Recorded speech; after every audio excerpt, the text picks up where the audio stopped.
stumbled upon the target village for the mission. So, where was the rest of his team? Nathan Isaacson, the team leader, was a tall, broad-shouldered man with an overgrown mustache and angled eyebrows. Then there was a man they called Bruno, who was larger than Nathan and definitely a comedian. Bruno had already played a couple of pranks on Quinn as a sort of team initiation. There was a mouthy Mexican-American named Scooter, who spoke rapid English, too rapid for Quinn to catch sometimes, since he was still learning the language, and Milk, a quiet man who Quinn was still warming up to, was the last of the team members. They were all Christians, which bound Quinn to them eternally, and he had not hesitated to join the team when a position was offered. 4 guards and no team to back him up. Was it possible that his team had been captured? Quinn shook his head. Here he was alone on his first mission. If he had any sense, he would back away from the village of armed men. Checking his watch, Quinn figured if he left now, he could reach the extraction site by noon and find a safe route out of China. Or he could choose to miss that transport and save the prisoners. To him, there was no choice. Even though he barely knew the team, he was dedicated to them.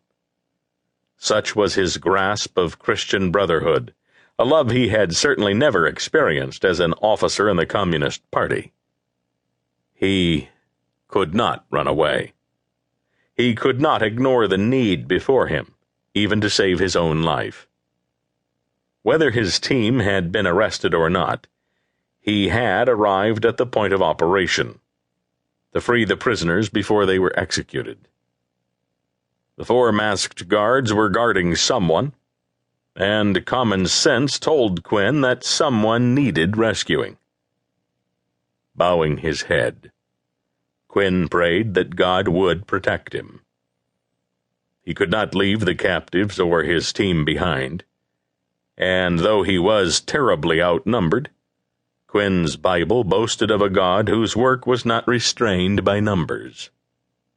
Raising his head, Quinn leveled his NL3 rifle and bounded like a frog over the bushes.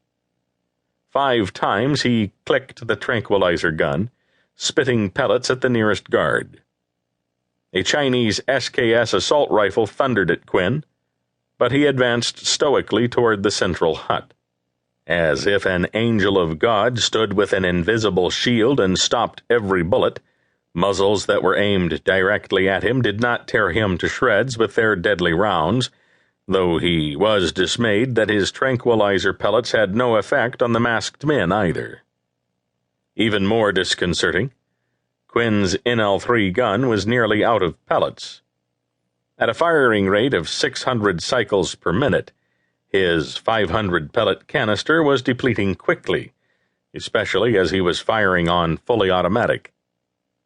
The guards clicked on empty, their long 40-round magazines exhausted, the same instant that Quinn's pellets ran out.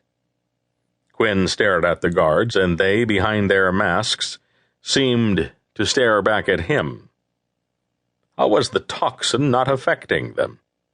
He had hit each of them many times. Feeling his belt for a second canister of pellets, Quinn saw the nearest guard raise a hand to signal his comrades.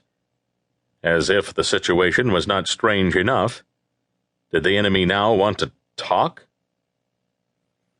"That's enough, Quinn," the nearest guard said in muffled English. English, spoken in the heart of China, and by someone who knew his name? All 4 guards took off their masks. Speechless, Quinn looked upon Nathan, Scooter, Bruno, and Milk, his own teammates. "We had to test you," Scooter said as the men approached a trembling Quinn. "We had to know if you'd follow through with the mission even when disoriented and alone." "Congrats, Quinn," Bruno said, clapping the young Chinaman on the